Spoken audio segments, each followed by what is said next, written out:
Yeah. I have a transition for this, if you Okay. Go allow for it. me.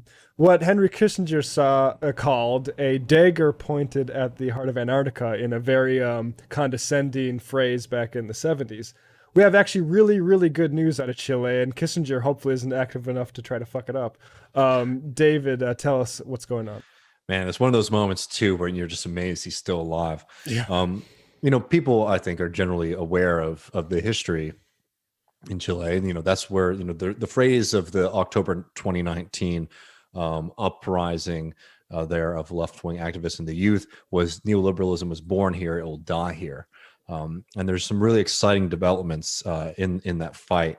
I'll just remind people, Allende is thrown over in a violent coup, murdered, years and years and years of actual terror, and forced privatization that ends up being enshrined in the Constitution, sort of sets the stage for the post Pinochet era, where even though the country sort of nominally returns to democracy, there's so many things that are not able to be touched because so many of the vile achievements of that authoritarian neoliberal regime were put into the Constitution. Constitution, we should say, consulted by people like, I think it was Milton Friedman, a lot of Chicago school people, Oh James yeah, Buchanan, Virginia school, I guess. Yeah. I mean, extreme stuff too. I mean, we don't have time to go into This all is the problems when with the Constitution, but this is a country like where water is privatized, right? Which is insane, right? This is like a free market, free marketeers like wet dream kind of a constitution, and it's been devastating for the people. But we have really, really good news. Um, in the elections last weekend, the left won big time for the new constitutional convention. So there's going to be a constitutional convention, and they had an election for delegates along with mayoral races and also regional governor races. And the left movements won big time. You had movements, that included things like the Broad Front and the Communist Party, the I Approve Dignity ticket. They won around 28 members of the Constitutional Convention. The more traditional, like center-left coalition of the Socialist Party and the Christian Democrats got significant votes, but they were outflanked by the Communist Party, and also very notably La Lista del Pueblo, which won 27 delegates, which presented itself as the representatives of the 2019 uprising. So remember that what this means is that this constitution can be rewritten, and a lot of much needed reforms can happen, from land to water rights, the pension system, the ending of the exploitation of natural resources, and also notably women's rights, indigenous rights, LGBTQ rights. I mean, this is a very, very historic moment. And I wanted to know just two things before we go through like the brief history. This was a huge victory, not just because of the left victories, but also because it was a systematic defeat of the right wing. So when the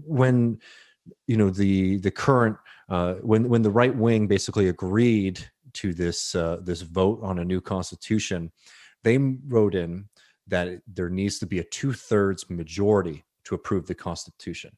The hope there was that they could block anything that they didn't want in the Constitution, because they assumed that no matter what, they'd be able to have a coalition over a third of the vote. That didn't happen.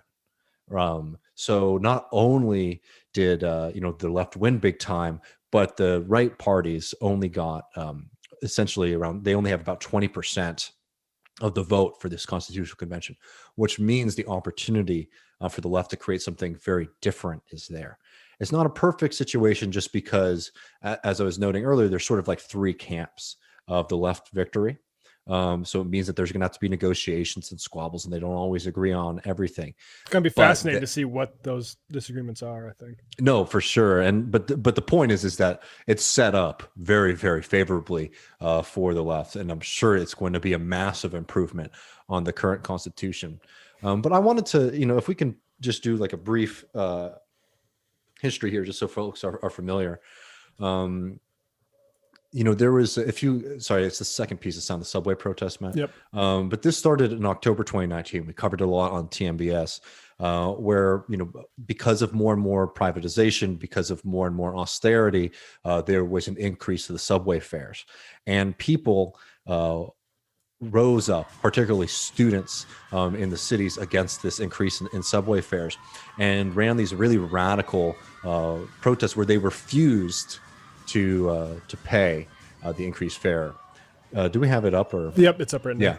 Yeah. And these were really incredible scenes. We actually played this on TMBS to compare. This is how you do solidarity versus what Extinction Rebellion was doing. You remember that? Oh, God, yes. When Extinction Rebellion was attacking people for going on the subway, they were actually showing how to invite people in to a left movement. This movement fundamentally changed the recent history of Chile.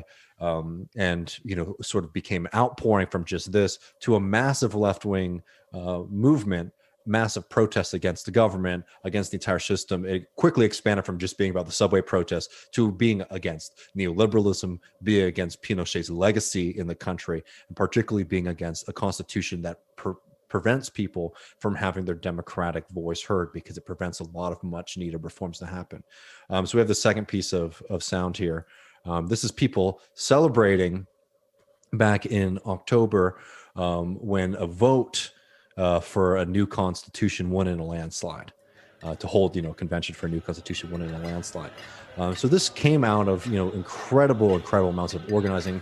There's parts of it that are very organic in the sense that, like, people are fed up, but these things don't just happen. Right. This kind of concentrated movement happened because of an incredible amount of hard work, a lot of people really understanding the political moment. And it's created this incredible rupture that is something that we have to celebrate, especially given, one, its importance, and two, much needed good news. Yeah, here. So we'll see. I mean, it's really, really exciting. And, maybe we can have somebody on sometime soon to talk about this a little bit more in depth. But the kind of big takeaways from it is, like, okay, one, left wins, there should be a new constitution, but also the success of these movements into creating a kind of new left formation. Even though the left parties, the traditional left parties and the representatives, are going to be represented in the convention, a lot of these formations are very, very new, and are a kind of new left synthesis. And the story here was very much a rejection of the traditional parties, both on the left and the right, particularly with a mass punishment to the right wing. So a lot of encouraging signs coming out of Chile. Yeah, I mean, South America in general seems to be really good with movements, but Chile, I mean, you see communists. Do you want to address the vote participation point that we were kind of talking about off air? Yeah, I mean, so there's one of the kind of criticisms of the vote is that it actually was a very, low participation compared to other elections. But, I think it's one thing that's worth noting. But I think, one, the fact that this came out of such a movement of popular support, I think should, make people very aware that this isn't some kind of like secret parliamentarian, trick that people were able to pull. This came out of mass movements in the streets that fundamentally changed the history of the country. Right. And to understand that with the low votes for the right wing, it actually probably was a lot of people not voting who traditionally vote for the right wings as a kind of refusal and rejection of the current President Pinera. So I think that that's kind of like the general take and consensus on it. But it definitely is an interesting thing to have such an overwhelming vote and turnout for the vote to hold a constitutional convention, and then to have lower turnout on a vote. It's like, why would you, I guess, like, logically, why would you expect popular turnout on behalf of a more reactionary constitution, right? Like, the American Constitution wasn't written publicly, like, and put to a plebiscite, right? Like, that shit was done and behind closed doors, and Like that was the famous Ben Franklin quote where it's like, "What are you doing in there?" It's like, "Well, we're trying to give you a republic if you can keep it." Well, it's like, "What are you doing inside there though?" Like how much specifically, right? Like so, I like to me that's not that surprising that you wouldn't get a whole bunch of people to like property owners to come because like how many of them could there be anyway, and Yeah, how and much can you propagandize people to go to elections that like we mentioned like the dynamic is like these aren't the typical elections; these were special elections, right? So like that requires a political project to turn people out for. It's just like I mean, I guess the Brexit EU comparison is kind of similar, right? Like people just weren't paying attention to those as much. But yeah, and also you can't discount COVID too. good point. Yeah. But yeah. I mean, it's definitely and it's an interesting question. But yeah, I think it's like an example that the left movements that are able to organize these protests were just much stronger at doing politics than the right was, and that's an important lesson, I think, for a lot of people to recognize going forward. That like having strong organization is just as important as like winning elections in general. Yeah, and then what kind of actions you do like that. I mean, I remember that 2019 the subway protest just as like so clear, like a great action, right? Like you don't have to like go into theory about maybe actually this approach might work sometimes. It's like no, this is this is great.